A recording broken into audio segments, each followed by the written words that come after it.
Hey, we want to welcome you back to the CashRegisterStore.com channel. Today's installation video is going to instruct you on how to change out or replace the keyboard, also the key lock switch for operating, programming, taking your reports, that key switch in the registers. This is on the Sam4s SPS-300 and the ER-900 series. Installation is the same on both registers. The parts are available online at CashRegisterStore.com. You can also call us as well. We'll be glad to take an order for you over the phone. But anyway, if this video, if you like it, serves you well, give us a like. Also remember to subscribe to the channel. But anyway, to get us started, I'm going to go ahead and invite out the tech, the old guy, as we so lovingly call him around here, and he'll show you how to do it. We're going to take off the top, and then we're going to remove the top of the register. Right over here in the back, you have one screw. Now simply take that out, set the screw aside. We have 4 screws to additional take out. We have number 1 here, we have number 2 here, we have number 3, and we have number 4.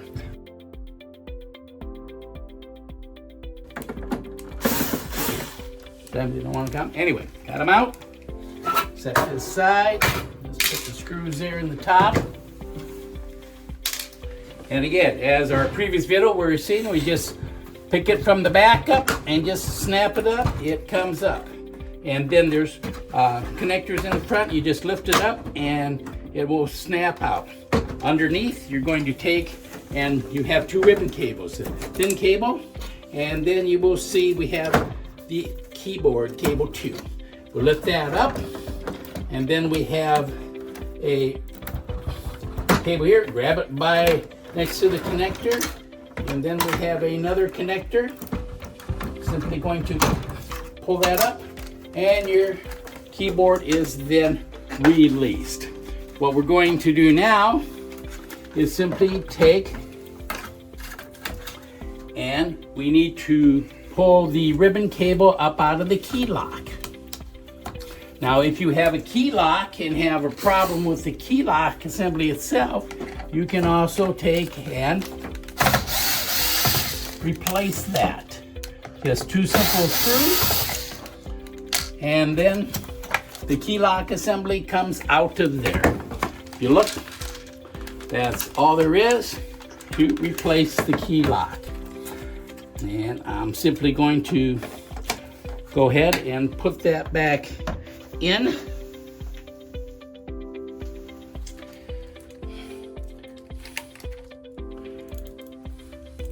I just want to show you how simple that was to replace.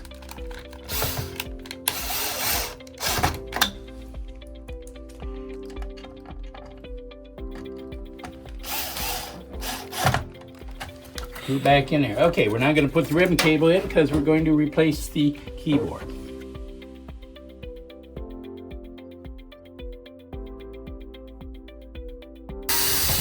And once we have the screws out, then we can just simply take, and the keyboard will simply lift up and out. And there we have the keyboard. That's the keyboard assembly. Now what we do want to do though, this was a flat keyboard. When they come in, this is your keyboard. If you notice on here, they also have letters if you want to type in your names here. It's set up like a keyboard, typewriter. But we need to go ahead and pull the top off, the silicone cover over the keys. And again, we have replacements for these also if you need them. A lot of times they get old or yellow, cracked, so we can take them off. Now, that is the assembly. Now what we want to do is simply go ahead. We will get the standard type keyboard to put in there.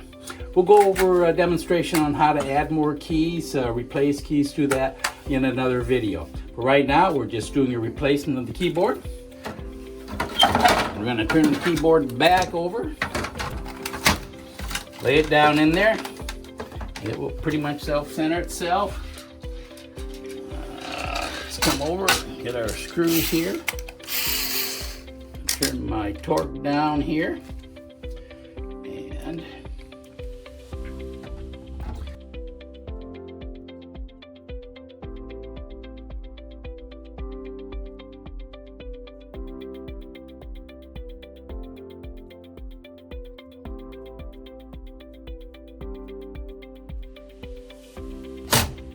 okay, so we have the keyboard back in. You want to take the ribbon cable, put that into the lock assembly. Okay, that's it. Now, again, the big difference on the keyboards when we're putting back into the motherboard, you will see that we have the two cables here, and we also have the two cables here. The difference electronically in these, of course, the flat keyboard has more connectors and then the standard keyboard. But so that's the difference. Whereas this, we need to move it all the way to the right when we put it in. So set that back aside. We're going to come back with the keyboard. Top part, we're going to put it on. You want to take these two keyboards. Now if you look at your connectors, one is bigger than the other, okay? So the smaller one, that's gonna go back here. And it's going to connect in. There is also on the side, if you can see, a little